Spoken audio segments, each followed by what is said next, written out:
Hello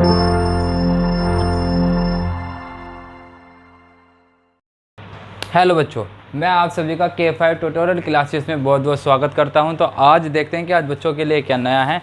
तो आज हम पढ़ाएंगे आपको क्लास 12 का जो टॉपिक है ऑस्मोसिस एंड ऑस्मेटिक प्रेशर। तो बड़ा इजी है, लेकिन समझाने की कोशिश करते हैं, देखते हैं कि क्या होता है।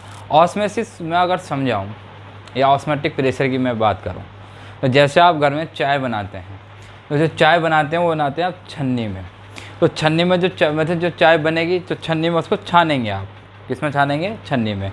तो आपका क्या होगा, जो अदरक है, चाय पत्ती है, या जो भी आपने मसाला उसमें जो भी चीज़ गिरा है, तो वो क्या होगा, वो छन्नी में छन जाएगी, छन्नी में रह जाएगा, और बाकी जो लिक्विड है, जो चाय है, वो आपको छन जाएगी। वही क्या है? वही है ऑस्मोसिस।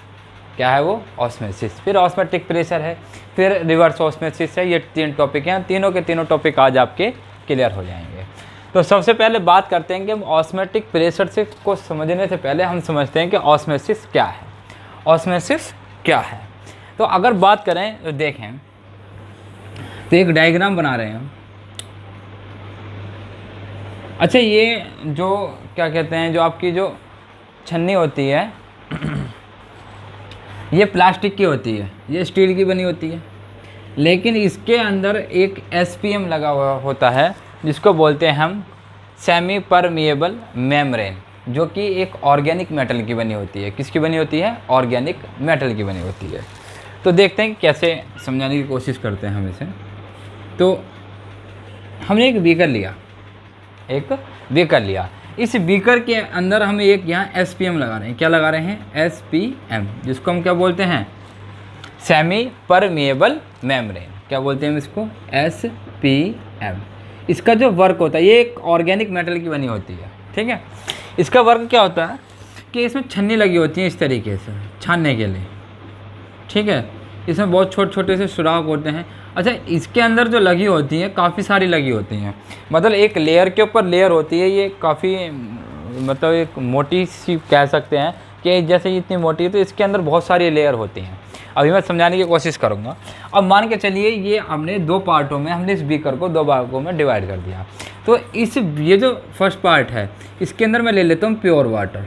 क्या ले लेते हैं? Pure water. सिंपल हमने एक वाटर लिया, सिंपल एक वाटर ले लिया, कुछ नहीं लिया। जो घर पे पानी पीते हैं या जैसा भी होता है, हम आपको एक प्योर वाटर मिल गया, टंकी में से या नलके में से कहीं से भी निकालें, आपने इसमें डाल दिया। सिंपल एक पार्ट में डाल दिया। ये जो दूसरा पार्ट है, अब बीच में तो SPM लगी हुई है, ये जो दूसरा पार्ट है, इसमें हम डाल देते हैं किसी चीज़ का सॉल्यूशन। क्या डाल देते हैं? सॉल्यूशन। अच्छा, सॉल्यूशन जो होगा वो कहीं ना कहीं 2 चीज़ों से मिलके बना होगा। तो मान के चलिए A + B से मिलके बना हुआ है हमारा सॉल्यूशन। अब ध्यान से समझते हैं, सॉल्यूशन जो बना होगा वो 2 चीज़ से मिलके बना होगा। मान के चलिए हमने पानी लिया, पानी के अंदर हमने चीनी गेर दी, नमक गेर दिया, नींबू गेर दिया, एक सॉल्यूशन बनके तैयार हो गया। तो इसी तरीके का कोई हमने एक सॉल्यूशन ले लिया, लेकिन हमने लिया इसमें सी वाटर। कौन सा वाटर लिया हमने? सी वाटर। और सी वाटर होता है NaCl, और NaCl होता है नमक। और सी वाटर जो होता है वो मिलता है हमें समुद्र का जो पानी होता है, उसको सी वाटर बोलते हैं। अगर किसी वजह से हम समुद्र में फंस जाएं और हमें प्यास लग रही है, तो चाहकर भी हम पानी नहीं पी सकते, क्योंकि इस पानी को पीने से हमारे शरीर में डिहाइड्रेशन की कमी हो जाती है, मतलब पानी की और ज़्यादा कमी हो जाएगी। तो देखते हैं, अब ये सॉल्यूशन दिया, तो सॉल्यूशन तो 2 चीज़ का होगा, एक वाटर हो गया, एक NaCl, 2 चीज़ का इसमें हो गया वाटर। अब क्या होगा, मान के चलिए ये यहाँ तक पानी हमने मतलब भर रखा है, और ये पानी यहाँ तक भर रखा है, ये सॉल्यूशन यहाँ तक भर रखा है। लेकिन कुछ देर बाद हम क्या देखते हैं कि ये जो प्योर वाटर है, अच्छा एक चीज़ और, इस प्योर वाटर के अंदर सॉल्वेंट की मात्रा ज़्यादा होगी, सॉल्वेंट की मात्रा ज़्यादा होगी। अब सर ये समझ में नहीं आ रहा कि प्योर वाटर के अंदर सोल्यूट तो है ही नहीं। देखा जाए तो प्योर वाटर है, प्योर वाटर के अंदर सोल्यूट के पार्टिकल्स है ही नहीं, जो भी है प्योर सिर्फ वाटर है। वाटर भी क्या है? सॉल्वेंट है, सॉल्वेंट ज़्यादा हुआ। लेकिन अगर इस कंपैरिजन में बात करें, तो यहाँ जो सॉल्वेंट होगा वो कम है, इसके कंपैरिजन में कम है। ये तो ज़्यादा है, ये कैसा है? कम है। है कम, इसमें सोल्यूट के पार्टिकल्स तो है नहीं क्योंकि ये प्योर है। जब प्योर है तो प्योर में क्या सोल्वेंट ज़्यादा हुआ। इसमें दो चीज़ का मिक्स है A+B NaCl प्लस वाटर, तो इसमें पानी की मात्रा जो है इसमें ज़्यादा है, इससे कम है। कैसी है? कम है, इसके मुकाबले में कम। तो हम क्या देख पाते हैं कि थोड़ी देर बाद ये वाटर जो है इस तरफ फ्लो होने लगता है। क्या होने लगता है? फ्लो होने लगता है। तो हम इसको बोलते हैं डाइल्यूट सॉल्यूशन। क्या बोलेंगे हम इसको? डाइल्यूट। और डाइल्यूट का मतलब क्या होता है कि मतलब एक तरीके से हाई कंसंट्रेशन ऑफ सॉल्वेंट। यहाँ सॉल्वेंट की कंसंट्रेशन ज़्यादा है। कैसी है? हाई है। यहाँ कैसी है? Low concentration of solvent. यहाँ सॉल्वेंट की कंसंट्रेशन कम है, और जैसा कि मैं पहले बता भी चुका हूँ कि यहाँ सॉल्वेंट ज़्यादा है और यहाँ सॉल्वेंट कम है। तो हम क्या देख पा रहे हैं कि ये फ्लो क्या होगा? इस तरफ होगा। तो हम ये भी कह सकते हैं कि हाई कंसंट्रेशन से लो कंसंट्रेशन की तरफ सॉल्वेंट का फ्लो हो रहा है। ठीक है। और जब फ्लो होगा तो थोड़ी देर बाद हम क्या देख रहे हैं कि ये चीज़ तो कम हो जाएगी, ये चीज़ तो प्योर वाटर तो कम हो गया, क्योंकि पानी का जो फ्लो है वो किस तरफ जा रहा है? सॉल्यूशन की तरफ। तो मान के चलें कि पानी इतना रह गया, कम हो गया पानी, यहाँ है प्योर वाटर।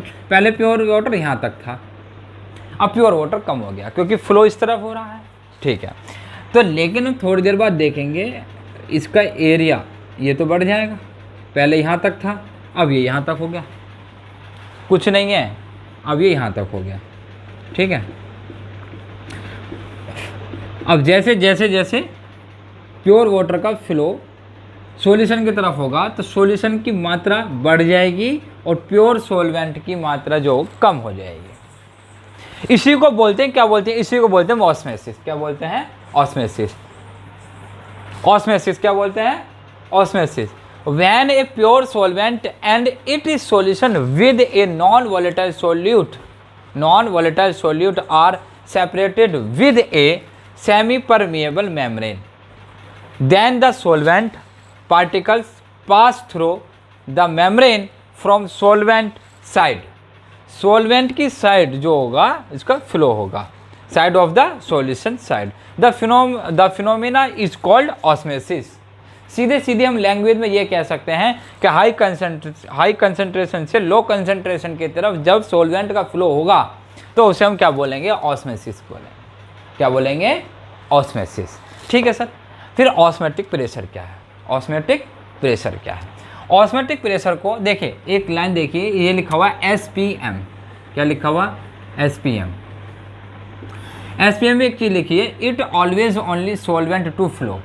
सिर्फ इस ऐप जो ये SPM है, सिर्फ इसमें सिर्फ सॉल्वेंट का ही फ्लो होगा, ना कि सोल्यूट के पार्टिकल्स का होगा, क्योंकि सोल्यूट के पार्टिकल्स तो छन जाएंगे। जैसा कि हम चाय बनाते हैं तो उसमें से क्या होता है? चाय पत्ती और अदरक वगैरह छन जाते हैं, तो उसमें से तो सिर्फ लिक्विड निकलता है। ऐसे ही जैसे NaCl है, वो नमक तो वहीं रह जाएगा और जो वाटर है वाटर छन जाएगा, उसके अंदर पास हो जाएगा। तो क्या कहना है ये? It always only solvent to flow, मतलब हमेशा सॉल्वेंट का फ्लो होता है, ना कि सोल्यूट का होता है। अब बात करते हैं कि ऑस्मोटिक प्रेशर क्या है। अब दिक्कत क्या आ रही है इस सवाल में? दिक्कत ये आ रही है, जो हमने प्योर वाटर भरा था, इसमें प्योर वाटर तो हमारा ख़त्म हो रहा है धीरे धीरे, वो इस तरफ जा रहा है और वो हमें यूज़ में लेना है। यूज़ में हम ले नहीं पा रहे, यूज़ में हम नहीं ले पा रहे, तो इसका क्या करें? इसका हम एक काम करते हैं कि अगर हम इसके ऊपर एक एक्सटर्नल प्रेशर लगा दें, एक एक्सटर्नल प्रेशर लगा दें। मान के चलिए कोई आपकी तरफ आ रहा है तो आप उसे रोकें, ये रोक दिया, स्टॉप। कोई और तेज से आ रहा है तो प्रेशर और ज़्यादा लगाओ। ये होता है कि स्टॉप, एक एक्सटर्नल प्रेशर लगाना पड़ेगा। अब जैसे क्लास में बच्चे बैठे हुए नहीं शांत हो रहे, टीचर बोल रहा है कि शांत हो जाओ, शांत हो जाओ, नहीं टीचर मतलब बच्चे जो है शांत नहीं हो रहे, तो टीचर क्या करेगा? एक एक्सटर्नल प्रेशर लगाएगा।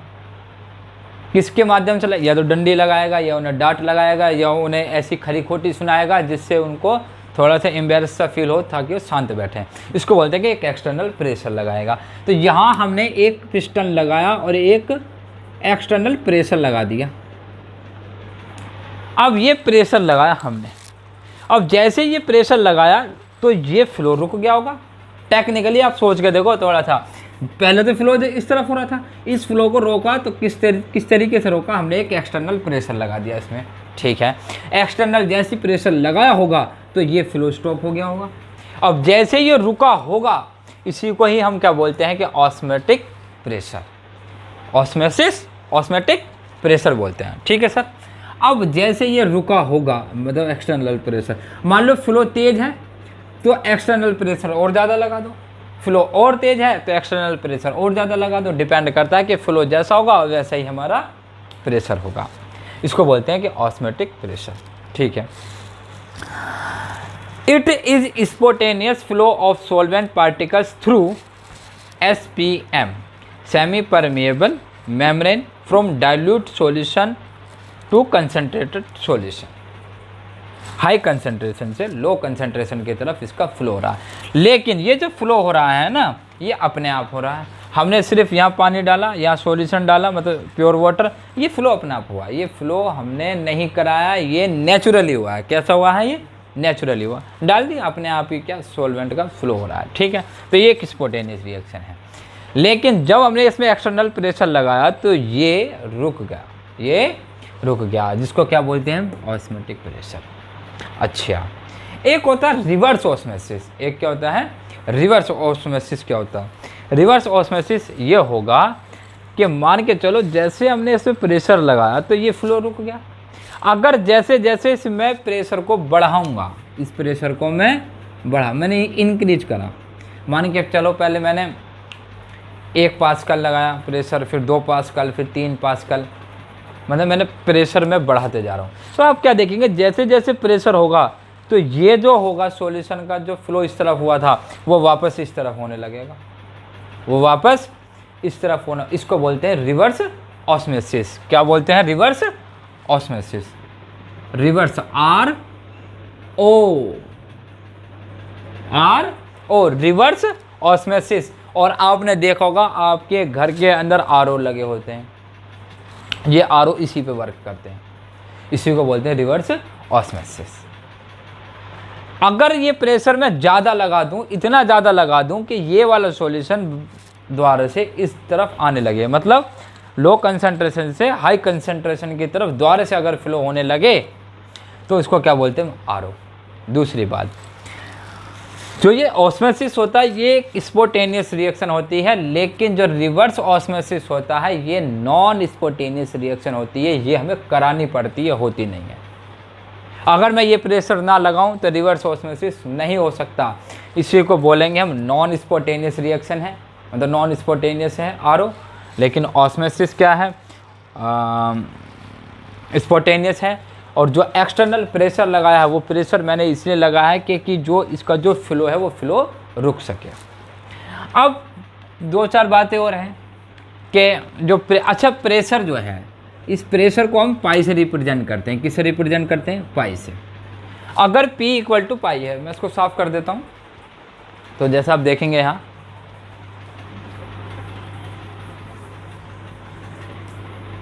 ये अच्छा टॉपिक है। अगर किसी बच्चे को कोई प्रॉब्लम है तो हमें कमेंट करके बता सकता है। अगर देखा जाए तो P बराबर कितना? पाई। P बराबर पाई। अगर P बराबर पाई है तो ऑस्मेटिक प्रेशर है। लेकिन किसी वजह से मैं अगर पाई प्रेशर अगर मैं ज़्यादा कर दूं, क्या कर दूं? P की वैल्यू ज़्यादा कर दूं, तो इसको क्या बोलेंगे हम? RO, reverse osmosis. अगर ये फ्लो हो रहा है, मतलब अगर इधर से फ्लो इस तरफ हो रहा है, अपने आप हो रहा है, इसको बोलेंगे हम ऑस्मोसिस। तीनों चीज़ें आपकी क्लियर हो गई होंगी, कुछ भी नहीं है।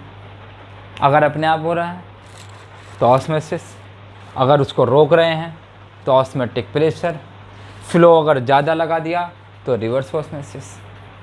अब ये जो फ्लो है या ऑस्मेटिक प्रेशर है, ये किस किस चीज़ पे डिपेंड करता है वो आज हम पढ़ेंगे। तो रिवर्स ऑस्मोसिस जो है आपका, एक तो जो पाई है ये डायरेक्टली प्रोपोर्शनल होता है कंसंट्रेशन के। एक तो कंसंट्रेशन पे डिपेंड करता है, कि कंसंट्रेशन जितनी ज़्यादा होगी प्रेशर उतना ज़्यादा लगाना पड़ेगा। कंसंट्रेशन का मतलब हाई कंसंट्रेशन सॉल्वेंट का जितना ज़्यादा होगा उतना ज़्यादा प्रेशर लगाना पड़ेगा। तो ये पाई जो प्रेशर है ये किस चीज़ पर डिपेंड करता है? कंसंट्रेशन पे, या हम कह सकते हैं कि मोलरिटी पे।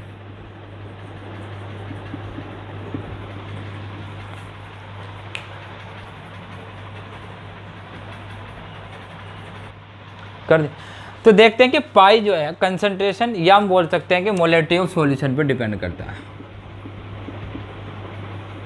बेटा यहाँ से ये कैमरे के नीचे आ नहीं रहा होगा तो मैं यहाँ इसको ऊपर लिख रहा हूँ, जो बच्चे देखेंगे उनको समझ में आ जाएगा कि high concentration of solvent,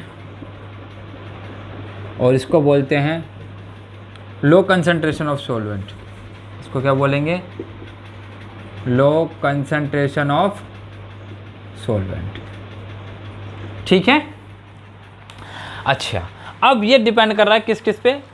pi directly proportional to concentration या directly proportional to molarity of solution. तो मैं यहाँ से लिख सकता हूँ pi directly proportional to concentration, equation first. अब ये जो पाई है ना, जो प्रेशर है, ये टेम्परेचर पे डिपेंड करता है, directly proportional to temperature, equation number 2। और इक्वेशन फर्स्ट और सेकंड का अगर मैं एडिशन करूं तो पाई क्या होगा? पाई डायरेक्टली प्रोपोर्शनल होगा CRT के, डायरेक्टली प्रोपोर्शनल टू CT के, किसके? CT के, सॉरी। और इस इन्वर्सली प्रोपोर्शनल का निशान हटाते हैं तो कितना हो जाएगा? CRT। C क्या है मेरी? कंसंट्रेशन। कंसंट्रेशन किसकी है? मोलरिटी की। मोलरिटी क्या है? सॉल्यूशन है। अब क्या करें? कहीं कहीं आपको ये भी दे सकता है कि पाई इक्वल टू MRT, और M क्या है मेरा? Molarity of solution. मोलरिटी का फॉर्मूला खोल दीजिए। कैसे? Number of moles volume in volume of litre, मतलब वॉल्यूम ऑफ सॉल्यूशन, और इनटू RT। एक फॉर्मूला ये आ गया। लेकिन अगर आपको थोड़ा सा ध्यान हो, मैंने एक पढ़ा रखा है PV बराबर nRT। एक आइडियल गैस होती है ये आइडियल गैस है। ये क्या है? एक आइडियल गैस है। PV बराबर nRT। अब देखिए, अगर P क्या? प्रेशर है। प्रेशर कौन सा? Osmotic pressure. तो इस P की जगह में पाई लग दूँ, इंटू V इंटू nRT।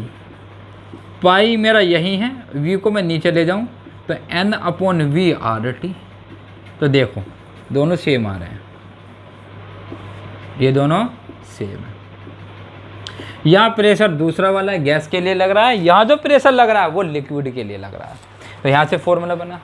अच्छा, अब देखें, और मैं थोड़ा सा एक्सप्लेनेशन दूँ इसका, ये समझ में आ गया होगा आपको। अब देखिए, अब हमारे पास फॉर्मूला आया पाई इक्वल टू N/V/RT। अच्छा, अब मैं पाई इस नंबर ऑफ मोल्स को खोल लेते हैं, मास अपॉन मोलिकुलर वेट। इसको कैसे खोल लेते हैं? Mass upon molecular weight into V into RT। ये लीजिए, एक फॉर्मूला ये बन, यहाँ से 2-3 फॉर्मूला आपके बन गए। एक फॉर्मूला ये बन रहा है, एक फॉर्मूला ये बन रहा है। अच्छा, दूसरी बात, अगर मैं इस पाई की बात करूं तो ये पाई क्या है मेरा? पाई क्या है मेरा? Osmotic pressure. N क्या है? Number of mole. V क्या है? Volume of solution. R क्या है मेरा? कांस्टेंट। T क्या है मेरा? टेम्परेचर। सारी चीज़ आपके सामने खुली हुई है।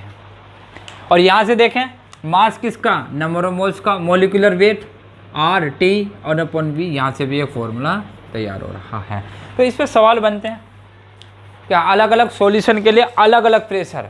मान के चलिए यहाँ एक कोई और सॉल्यूशन डाला, फिर कोई और सॉल्यूशन डाला। मान लो 3 तरह के क्वेश्चन यहाँ से बन जाते हैं। मान लो पहला क्वेश्चन पूछ रहा है कि एक सॉल्यूशन डाला, उसका प्रेशर निकालो। मान लो पहले हमने ग्लूकोज का डाला, फिर हमने फ्रक्टोज का डाला, फिर हमने NaCl का सॉल्यूशन डाला। तो हम जब कैलकुलेट करेंगे, जब वैल्यू रखेंगे तो अलग अलग प्रेशर की अलग अलग वैल्यू आएगी। तो क्वेश्चन पूछ सकता है कि जब ये सॉल्यूशन डालेंगे या ये सॉल्यूशन डालेंगे तो प्रेशर किसका ज़्यादा, किसका कम या किसका बराबर होगा। इस तरीके से यहाँ से क्वेश्चन बनते हैं। तो मैं आशा करता हूँ कि आप सभी बच्चों को अच्छी तरीके से समझ में आ गया होगा। अगर किसी बच्चे को कोई प्रॉब्लम है तो वो हमें कमेंट करके बता सकता है। वीडियो को शेयर करें, वीडियो को लाइक करें, सब्सक्राइब करें और ज़्यादा से ज़्यादा अपने दोस्तों को बताएं। मिलते हैं नेक्स्ट वीडियो में। Thank you.